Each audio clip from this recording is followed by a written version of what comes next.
So I did this article, but you may not have seen it. So I just wanted to ensure that there is a video out there on the topic, because we have studied about the trickster that, gets you focused on one thing and is doing something else. And why I say the trickster is at work, because while everybody's focused on the vaccinations, DARPA's up to something else. So I'm going to share my screen.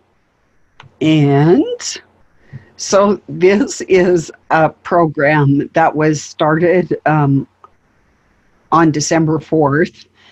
So they knew this was coming. I think the solicitations actually went out before December. So they were well aware that the coronavirus was coming. And it is a program about protecting you from biological, chemical, and viral threats. And they're going to do this in two different ways. One, a clothing line and called Personalized Protective Biosystem. But it's a two-part thing. It's not only clothing, and that's what you need to know about. So the clothing is it configures, so it's like a living material that is a barrier that provides protection against countermeasures that neutralizes threats at vulnerable points of entry. And that would be your skin, your airway, and your ocular. So, these masks are just the start. They are going to want us to wear goggles. They're going to want us to have our mouths closed.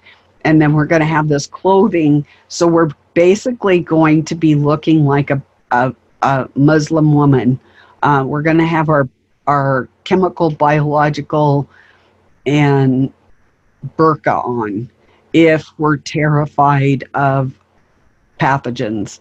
So you just need to understand that this is all by design, but there is a more insidious program afoot.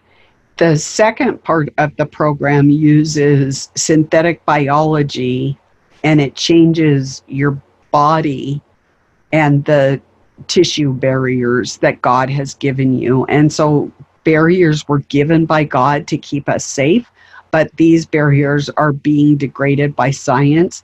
And so now science is offering you a synthetic barrier.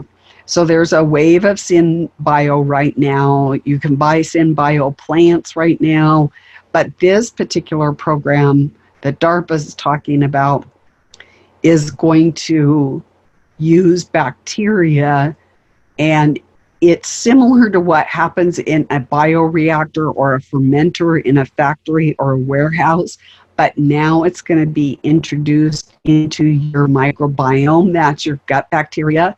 And it is going to use the same processes that are used in drug manufacturing and industrial processes.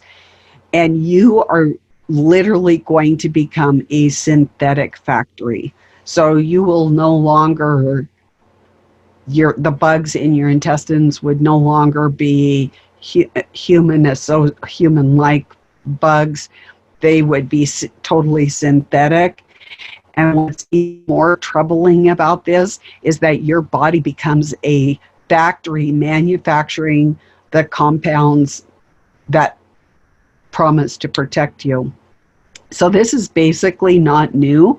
When GMO foods came on, basically you ate the GMO food. If you did, God bless your health. But if you did eat it, then your body in the gut manufactured pesticides. It was a vicious cycle.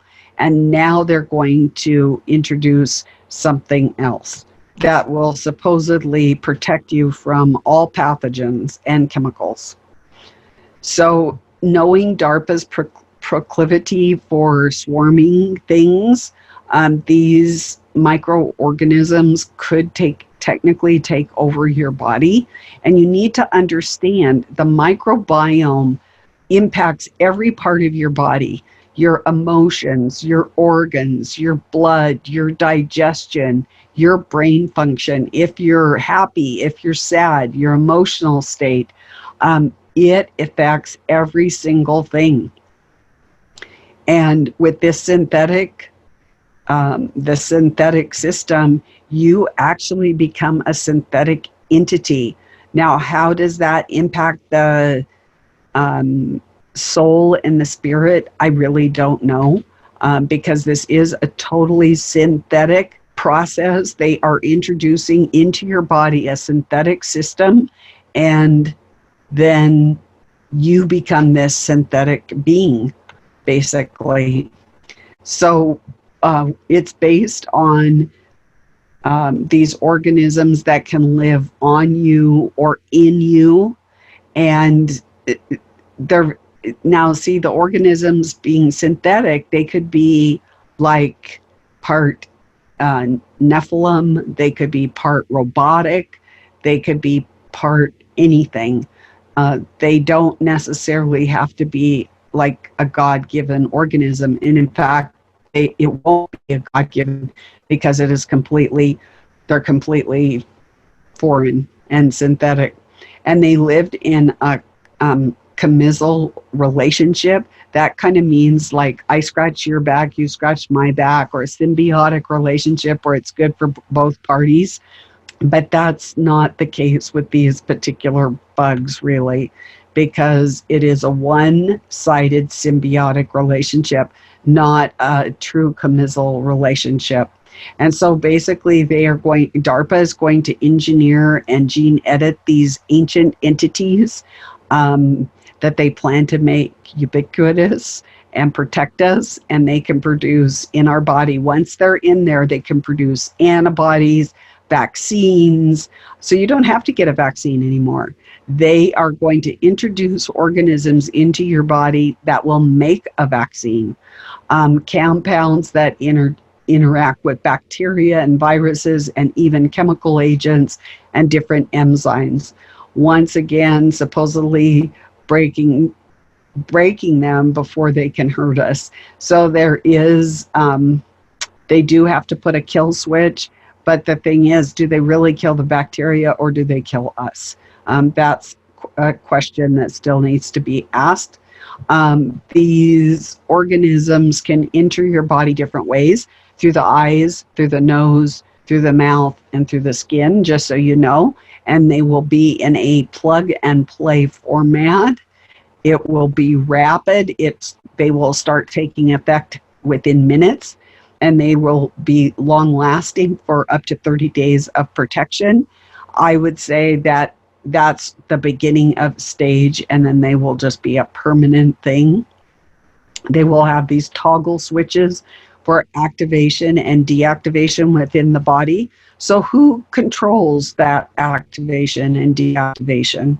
You know, is that going to be the beast system? And, you know, if we don't play ball the way that they want, are they going to turn them as a vicious, like a pit bull upon us?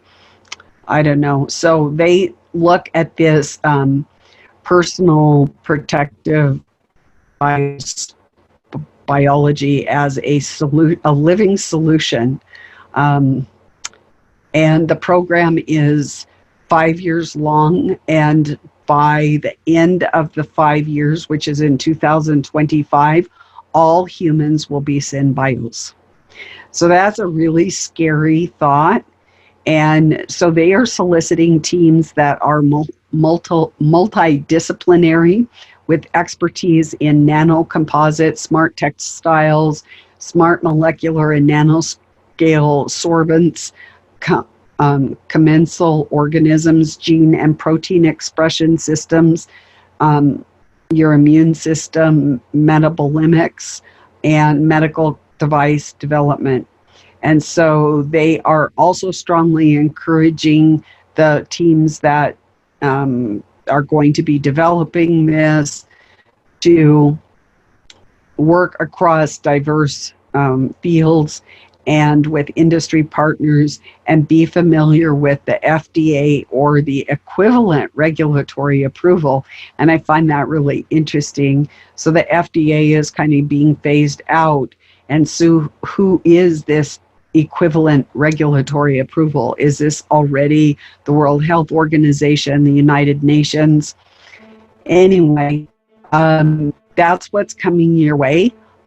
This is very alarming news that you actually maybe introduce bugs that will grow in your body like a manufacturing plant and produce vaccines and all these things that they want to do that maybe you have made a choice that you do not want to participate in. So that's just a heads up. We're going to a document so that you can use it for whatever. Feel free to share it. And if you have any questions, as usual, just give me a holler.